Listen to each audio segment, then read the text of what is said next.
Alright, gotta make this sort of quick. We got a half an hour. So, you only have a half an hour. It's kind of funny, right? Maybe I'll put it on YouTube just this one time. And I'll just request, look, I've made a ton of response videos to this guy. This is the first time he's responded to anything I've said. So I don't know if that's his procedure, but once in a while you go to the website, there's videos have your name in them, and maybe once in a while you could, respond. But if these are going to be the level of your responses, then it probably isn't worth it anyway. Yeah, this is really kind of 3 minutes. It's just not, isn't going to really cover it. I had a lot of questions. I did ask a follow-up to the question you posted. That didn't get responded to. So I posted it 10 minutes after you posted your query, your request for questions. And so, I mean, it's a little disappointing that you couldn't have dealt with the second half of the question, and you did post an hour after I posted this. Billions have gotten over sustainable population breeding. That would be in quotes, it should have been probably. Why have they got it wrong? So, billions of people right now, 6 out of the 7 billion, don't breed enough to sustain human existence. So the vast majority of people don't breed at a level sufficient to maintain human existence.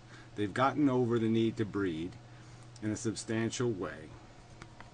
Seems to me like behavior worth supporting and emulating. Why am I wrong to think so? So he didn't deal with that question. Yeah, supporting and emulating. That's what this is about. So let's understand. This guy's making videos trashing David Benatar, trashing anti-natalists, and the whole smear. Okay, attempting to smear them all with some sort of notion of an inappropriate depression, like depression drove them to it, rather than the other way around. That life drove them to depression, and through that experience they gained some appreciation for the dangers of life. So he's tried to disengage them from their rightful integrity, their rightful respect, and instead trivialize them as just some sort of mental patients. So again, I can do the same thing here. Might doesn't make right. Majority numbers don't make right. We can just all call you deluded balloon chasing retards, and we'll just leave the rhetoric at that. So you're a balloon chasing retard. We're depressive psychotics. Fine. Way to stimulate a productive conversation. So that's directed at you to be serious and do in the morning. You've defended this rhetoric. You've defended this approach. What do you think is the appropriate response to that kind of accusation? Except, well, fuck you. Here's a bucket of it back in your face, asshole. You're such hypocrites. All of you. Disgusting hypocrites. I've been asked a question by Inmendham. Yeah, offhand question. I made a 60-minute video, okay? So, yeah. Go watch that video and then tell me that this is a response to it. I really don't think it is, but whatever. I can't, one sentence doesn't do it. I don't do a 60-minute video and be able to reduce it to one sentence. Yeah, that's not really practical. The need to have children is just another notion in the head. Why wouldn't it be perfectly efficient to just let that potentially destructive desire go? Right. Now his argument is that you can get out of massive horrid depression through just a little bit of a thought experiment with yourself. Just recognize that all these functions in your brain are just things your brain is imposing on you, and you can just relieve yourself of these necessities of attachment and worry and concern and fear. All of these things are just garbage in your head, and so you can extract all these negative things that are blighting you, and yet he doesn't see any need to extract any of the addictions, any of the attachments that impose suffering on somebody else. Get rid of all the ones that impose suffering on yourself, that make you depressed, but don't get rid of any of the selfish ones that impose suffering on somebody else. Yeah, that's called duplicity. That's called bullshit. That's called, you're just escaping. You didn't answer the question. The question's pretty straightforward. What's the distinction between these things? If you can mentally control one, why can't you mentally control the other? If an idea can change one, why can't an idea change the other? You say Buddha changed you. You say the idea of recognizing all this emotional crap is just baggage changed who you are. So an idea, information, a meme changed who you were. Okay, so there was no more determinism in the sense that you weren't determined in the sense that it came from inside of you. It came from you receiving information that changed your life. Well, the same argument can be made. Benatar simply explained to people they don't need to be caught up in this mechanism of reproducing merely because everybody else is doing it. No, they can think about it for a little bit. They can ponder the questions about exactly, do they want responsibility and want to be accountable for the suffering and the pain and the death that will inevitably take place, that your child will inevitably have to endure in a future that doesn't look very bright. A perfectly reasonable question, it would seem, but I don't really know if there's any particular answer for that question. First of all, it assumes that people do the things that they do for logical, rational reasons. Well, you're saying they aren't depressed for rational, logical reasons. Well, I would argue that they're not attached to these cultural conventions for any rational, logical reasons either. And I would argue that the people who are more rational and logical, by statistical fact, have fewer children. So it seems that the thing that people are rationally and logically attached to are very different once they gain something called knowledge and understanding and education. It'll be argued by most people that education has the biggest factor on birth rates around the world. That'll be argued by most sociologists. Okay, and my facts, unlike your facts, are actually accurate. Okay, so, $10,000, anybody can prove that statement wrong. Okay, the vast majority of sociologists will tell you that education is fundamental to birth rates. Why do people collect stamps? I don't know if anyone actually collects stamps anymore, but... Oh, I still have a stamp collection. Yeah, that's right, but yeah, no, I don't add to it. Why do people go sit on a Ferris wheel? Why do people go to work every morning? Why do people sit in front of a computer? Okay, so get this. He's just going through all this nonsense. You do understand why you do things, right? You understand that you work because you need the money so you can pay the bills. You do some things for your self-esteem. You do other things to impress chicks. I don't see any problem whatsoever dissecting every single thing I do almost. Every single thing I do, every mannerism I have almost, I can blueprint it back to somebody in my life. I have some of my father's mannerisms. I have some of my mother's mannerisms. I can see them in myself when I watch these videos. So, yeah, it's not that complicated to figure out. It's not that hard to figure out. Why do we do anything? What's our motivation for anything? What's your motivation for anything? Anything at all? Well, like I said, every single thing I do, I can give you some abstract definition of it. I can at least dissect it in some sort of abstract way. Okay, I can say, well, this is probably how the chain of events. And on some things, I can give you direct. I can talk about exact circumstances that changed who I was and made me what I am, and made me behave the way I do, and made me have a programming that brought thoughts to my head that said, this is my principle. I live for these principles. I will try to conduct myself consistent with these principles. I can give you explanations. I can dissect it. I can explain it. No problem. What's your motivation? Why? I think that fundamentally that's an unanswerable question. I don't think that anybody... I think fundamentally that's a huge, gigantic, preposterous evasion. This whole subject of antinatalism, can't see the title, the antinatalism is about the fact that people make these decisions to procreate. It doesn't just fall out of them on them from the sky.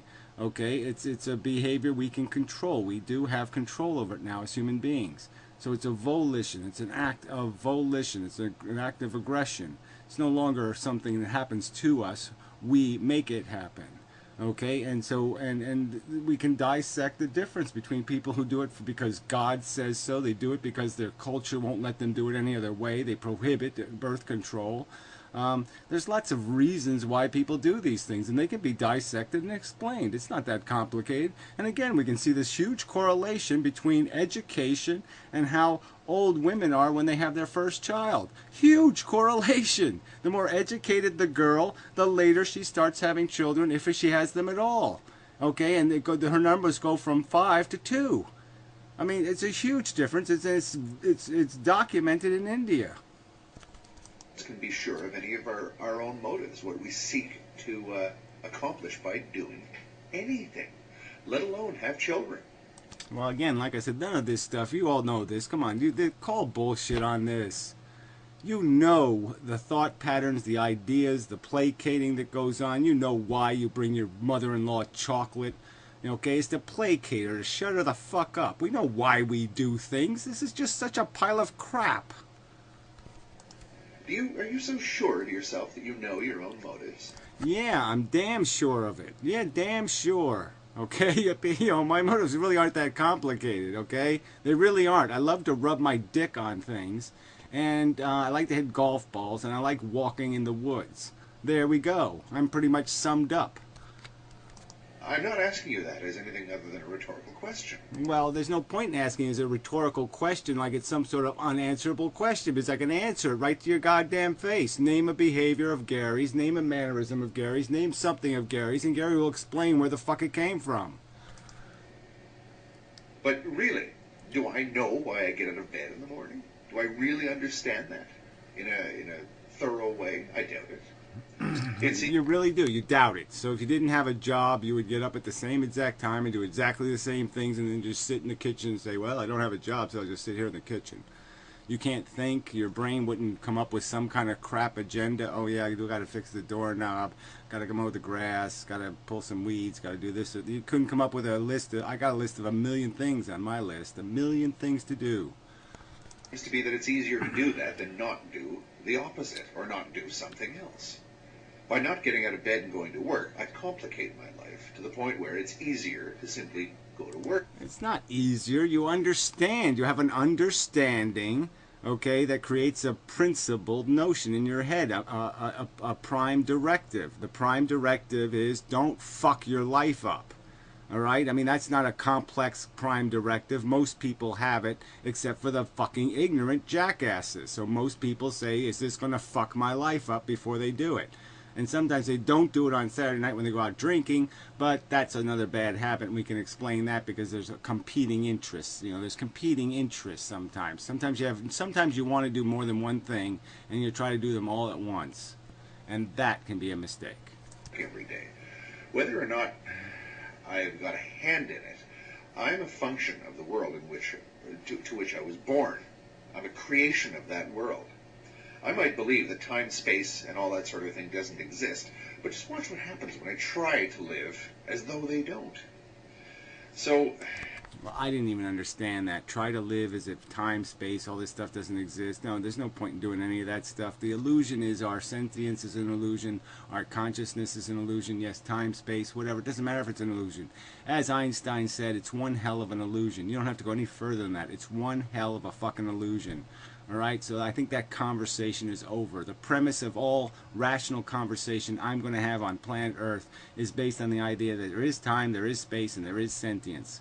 Okay, and it's the sentience is goddamn valuable because it could be in these horrible states and these not horrible states, and that's goddamn important. This math is not that complicated. Life is not that complicated. We know where we came from. We came from a DNA molecule replicating. You don't want to deal with that simple fact. Do you believe in abiogenesis? Answer that direct question. Do you believe that in abiogenesis that it was a matter of chemistry combining that created a unique molecule, only happened one time in all recorded known history?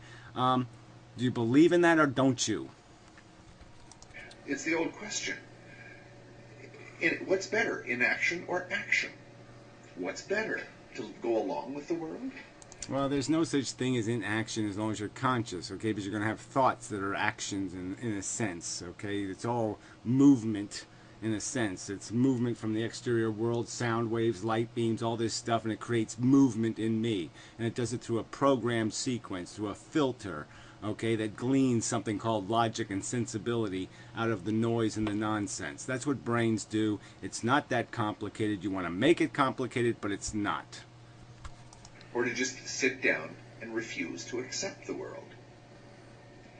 Well, I think that I attempted at one point to figure out some way to... Rejecting isn't the same as not accepting, but, theoretically. I mean, the point is we've diagnosed it. We've looked at the world and we said it's stupid. It's just tic-tac-toe. It's a dumb game.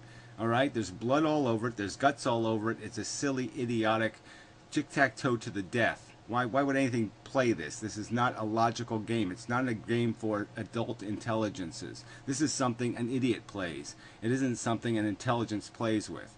That's the conclusion. It's not a rejection. It's It's not accepting, it's just concluding. It's drawing a rational conclusion about the state and function of the device. The device is not functional, it's not safe, it's dangerous, it's messy, it's sloppy. It's a chainsaw you don't start because the chain's going to fly off and rip your eyes out. Avoid accepting the world. But inevitably the world will pull you back in one way or another, unless you're willing to just sit down and die. Well, again, that says you. This is about anti-natalism, about a simple choice not having children. It's about not being subjected to this stupid, idiotic game over and over and over again. It's like it's not coming into existence and having to realize you've been birthed by idiots, you've been birthed by a retarded culture, you've been birthed by a bunch of idiotic totem pole notions of reality. Yeah, it's about not doing that over and over and over again. The only way I can stop not doing that over and over and over again is I have to stop these stupid totem pole worshippers and humpers and tell them to grow a goddamn brain and figure out this is not a game you play with somebody else's welfare.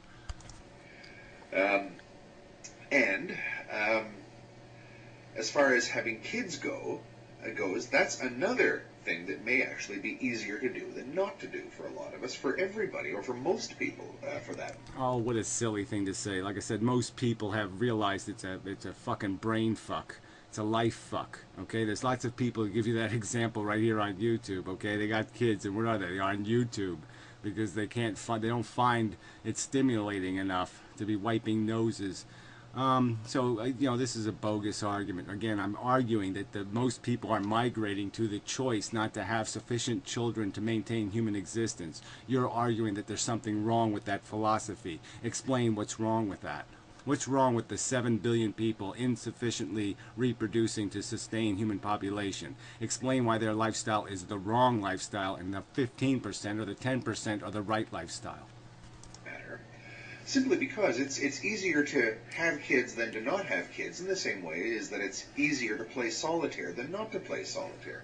Just sit there and do nothing and watch. Well, yeah, whatever. Like if the solitaire cards were made out of sentient creatures, that equation would change quite a bit, wouldn't it? If every time you flipped one and it matched and they said ouch, that would matter, right? It would make a difference. Just like you don't consider the animals you eat to be of any value or to be worthy of any consideration. But that's the game. That's what we're playing this game with. The pieces are alive. They're real. The function of the board is made out of living matter that's going to feel. All right? It's not a free fucking lunch. It's not playing goddamn solitaire. It has larger and bigger implications than that. I'm not a game of solitaire. I'm not a card. I'm not a table. I'm not something to entertain somebody. They do not have me for the purpose of their goddamn entertainment. What happens? Dynamism and activity just seems to be built right into our condition as human beings. Yeah, imposition, stinky, lousy, smelly farting on other people's faces. It seems to be built into our condition. I'd say it's behavior that needs correcting. Why would an antinatalist attempt to do anything? Stop having kids. There's nothing else to do after. No, I'm sorry. I didn't get here by nataling. You just don't get it. Natalist gave birth to me, fuckwit. I don't prevent my future tragedy by not having kids. That's not how I got here. An antinatalist didn't give birth to me. Okay? A natalist did. Shit. If I don't stop them, I'm going to keep being subjected to their nonsense.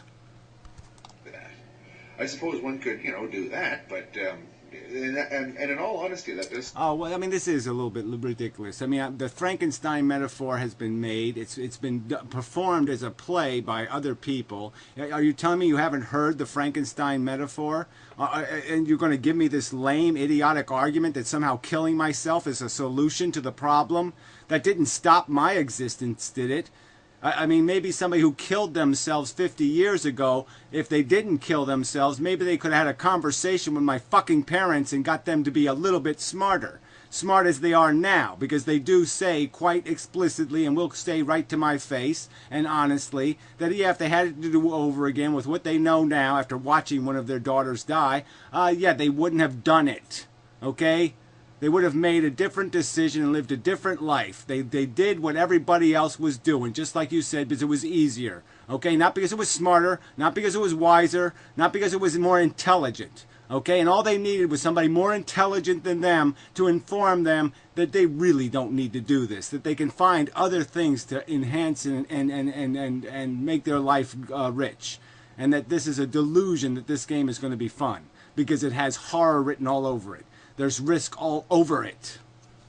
It seemed to me to be a rational thing to do if you come to the conclusions of asymmetry and all this sort of thing. But yeah. See, again, so another slander. Yeah, okay, the only if you believe it's stupid to have children, you have to kill yourself. I mean, this is just absolute nonsense. It's rude, stinking, lousy rhetoric. Do you think Darwin Hamster needs to kill himself? He's a concert violinist. Do you think he needs to kill himself? The modern mystic is a guy living comfortably in France on his nice little beautiful gardened house and farm. He just had heart surgery to preserve his existence. He should kill himself because he thinks life is stupid? He should kill himself? Fuck you. You're rude. You are fucking rude. That, again, that's another argument. If you're going to ask yourself, why would you have kids? No, we're not asking ourselves. We're asking you fuckers. Why would you do it? Why are you doing? What kind of fucking logic or what kind of gears are turning in your wicked little brains to say to you that somehow this makes sense, that I'm going to put something else in jeopardy, that I'm going to go to Las Vegas with something else's welfare and gamble on the boards with it? Explain that shit for brains. This is disgusting. These arguments have already been made. You're going to have to ask yourself the bigger picture. Why do anything at all? Well, this is just stupid. We already know why we do things, okay? It's the nature of the beast. We have biological needs, okay, built in to just to stay alive, and we have an imperative built into the mechanism that makes us into gladiators. It's a gladiator war. Okay, passive people who sit back and die don't replicate in the past. I'm not the product of non-replicators. That doesn't mean that behavior is right.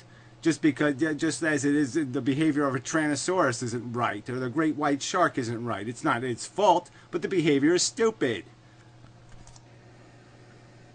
Who can answer that for each of us except for us ourselves? Well, again, that's just nonsense, too. There's no difference between ignorance and intelligence. There's no difference between vacant, silly notions of reality and knowledgeable and informed descriptions of reality. It's all the fucking same. Bullshit on that. That's just absolute nonsense.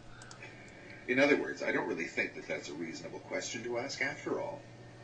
Yeah, whatever. Right. The most important thing in the world you can do, short of killing somebody, is imposing them, is forcing them into existence. It's a highly important activity. You don't think they should give it any judgment whatsoever. They're not obligated to meet any kind of standard of logic or sensibility, or have any kind of notion of purpose and productivity and efficiency. They aren't supposed to reflect on the possible harm and the possible danger. They're supposed to just recklessly do it because they have a blueprint. So if I have a blueprint of a nuclear power plant, I shouldn't care less how badly they've performed in the past. I shouldn't care less about how many people have been radiated and killed by it. I should just build it because I feel like it. This is just bullshit. This was a silly response. Silly. Waste of my time. Okay? This 3 minutes was Thank you. Useless mush. Thank you. Well, no thank you, really. This is not nearly good enough. Fail. Yeah. And I made it. Half hour. Made it. I know. 3-minute video, half-hour response. 4-minute video, really. Well, 3:43. So give me a little credit. Yeah, but anyway. Yeah, whatever. I'm rubber, you're glue. Your brain needs horseshoe. Glue and horseshoe rhyme. Interesting, since glue is made out of horses' hides. Anyway, enough of that. Till next time and such, so forth and